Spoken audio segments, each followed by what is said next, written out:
నిజమే సీత, నీ ప్రేమ కోసం నా ప్రాణాలైనా ఇచ్చేయాలి వీక్నెస్ నాకుండా బట్టే మీ అమ్మగారు నన్ను ఫుట్బాల్, వాలీబాల్, బేస్బాల్, బాస్కెట్బాల్ ఇత్యాది బంతి ఆటలన్నీ ఆడేస్తున్నారు.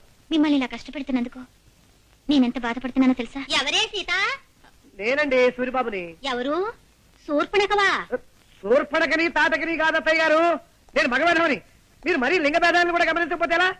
నేను సూరిబాబుని. అంత గట్టిగా అరవకు నాయనా, నాకు చెవుడనుకుంటారు నలుగురు. ఏమిటో అన్ని మాయరోగాలు ఒకేసారి ముసురుకున్నాయి. చూపు మందగించింది, వినికిడి సన్నబడింది. మీ ఉంటే ఎలా ఉంది ఇప్పుడు?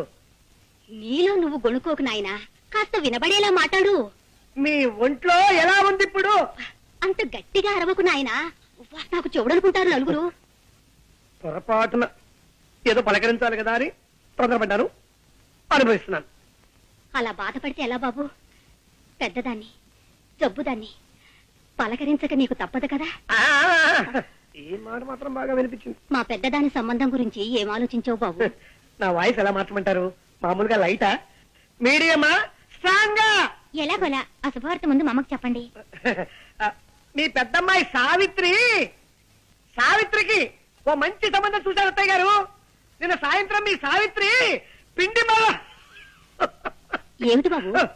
పిండి మరకెళ్ళింది కదా, అక్కడే పెళ్లి చూపులు కూడా జరిపించేశాను. పెళ్లి కొడుకు ఎవరో కాదు, పిండి మర ఓనరే. పిల్ల మాకు నచ్చింది, కట్టకారుకు లేదు అక్కర్లేదు, త్వరలోనే ముహూర్తం పెట్టించేసేయండి అన్నారు. ఏమైనా అర్థమైందా? ఈ మాట చెప్పడానికే ఇలా కాళ్ళు చేతులు ఊపుతూ హైరాణ పడాలా బాబు? మామూలుగా చెప్పొచ్చు కదా. నీ చెప్పలే? చల్లటి మాట చెప్పావు నాయన. నీ దయ వల్ల నా బిడ్డ ఓ ఇంటిదైతే రోజు నీ పేరు చెప్పి దీపం పెట్టుకుంటుంది. అత్తయ్య గారు, ఇంకో చిన్న మాట. ఆ ముహూర్తానికే నేను కూడా సీతమిళ్ళ 3 ముళ్ళు వేసేస్తే పనిలో పని, ఖర్చులో ఖర్చు కలిసి వస్తుంది కదా. ఏమంటారు? ఏమ్మా? అవునమ్మా, ఆయన చెప్పింది సబబుగానే ఉంది.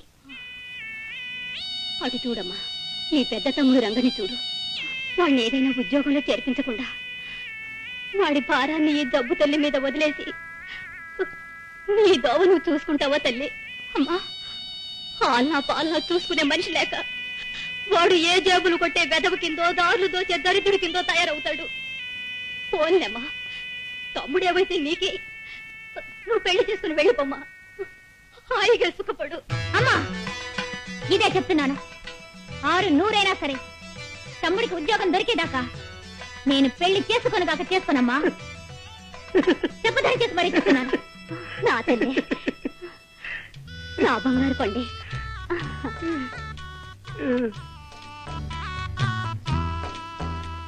ఏమండి? అర్థమైంది సీత, మీ తమ్ముడికి ఒక ఉద్యోగం చూసి పెట్టాలి, అంతే కదా. చూస్తాను, చస్తానా? మొన్నటిదాకా పెళ్లి కొడుకుల కన్నా విధాల చేతులు పట్టుకున్నాను, ఇవాటి నుంచి ఉద్యోగాలు ఇచ్చే కుంకల కాళ్ళు పట్టుకుంటాను. తప్పుతుందా? రాయ్, కాలేజ్ వదిలేరా? ఇంకా వదలలేదురా. క్లాస్ రూమ్ లోంచి ఎవరు బయటకు రావడం లేదు. రావుడు వచ్చేస్తుందిరా, శాంతి వచ్చేస్తుంది. ఓకే, నువ్వు వెళ్ళిపో. ఇద్దరం నిలబడితే శాంతి తన లవ్ చేస్తున్నారో తెలుసుకోలేదు. Okay, all the best. రాయ్ ఇటు.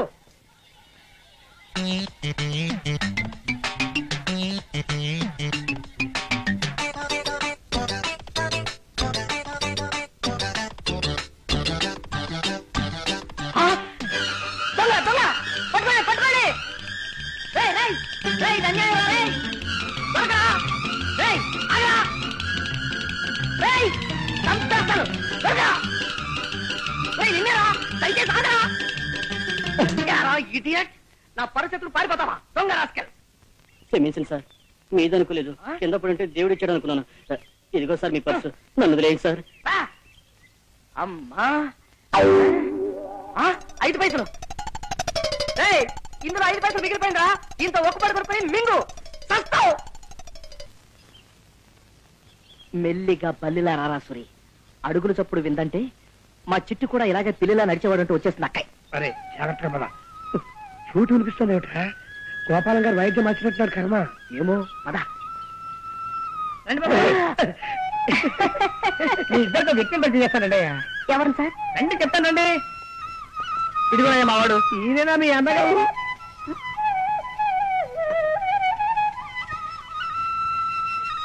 మా అన్నయ్య అని అడుగుతున్నారా? కాదయ్యా బాబు, గురువు గారు కాదయ్యా. ఇతను నా చిరకాల మిత్రుడు ప్రపంచం రాజారావు అని హరిప్రసాద్ చౌరాసే దగ్గర కొంతకాలం వేడుదనం నేర్చుకున్నాడు. ఎలా వాయిస్తున్నాడు మా వాడు? బాగా వాయించడం లేదా? మాట్లాడేంటి?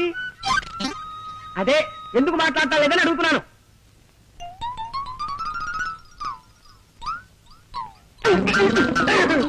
ఎవరు వాళ్ళు? పై వాటలు అదుకుంటున్నారండి. కుర్రాళ్ళు చాకుల్లా ఉన్నారు. ఇప్పుడు మీరు చాకు అన్నారా? అవునమ్మా, చాకుల్లా ఉన్నారు అన్నాను. ఏం తప్పనానా?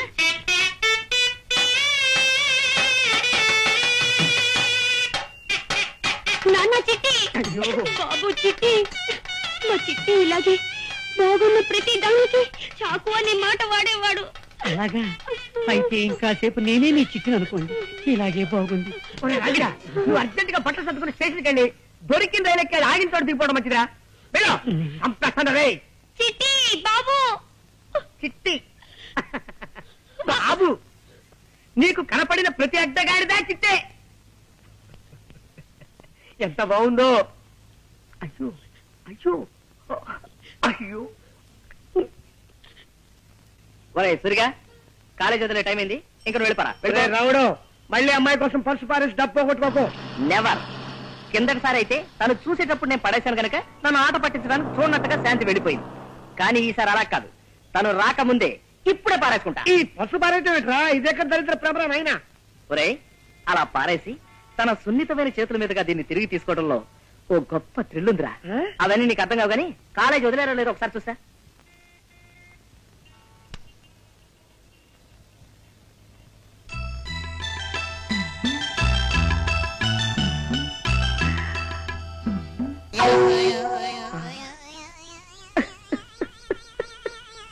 పర్సు కింద పడిపోయింది బాబు, కింద. థ్యాంక్స్ అమ్మా, చాలా థ్యాంక్స్. నువ్వు 40 సంవత్సరాల క్రితం ఈ పని చేసుంటే నాలాంటి వాళ్ళు ఎవరైనా సంతోషించుండేవారు. మంచిదమ్మా, వెళ్ళరా తల్లి. ఎరా వదిలేశారా? లేదురా, మూసేశారు. ఏ? ఈ కాలేజీకి నిన్న లాస్ట్ వర్క్ ఉండేట, ఇవాళ నుంచి సెలవులు. ఇలా చెప్పా పెట్టకుండా ఆడపిల్లల కాలేజీ సెలవులు ఇచ్చేస్తే మగపిల్లంతా ఎంత బాధపడతారా? ఆ మాత్రం సెన్స్ లేదే ఆ ప్రిన్సిపాల్ కి. చా చా చా చా చా. అవును, శాంతి ఇల్లు ఎక్కడరా? పాండి బజార్ పెడదాం పదా. అక్కడ ఉంటుందా? అక్కడ చిలక దోషం చెప్పేవాళ్ళు ఉంటారు, వాళ్ళని అడిగి తెలుసుకుందాం. నీకు తెలియదన్నమాట. ఎలారా ఇప్పుడు?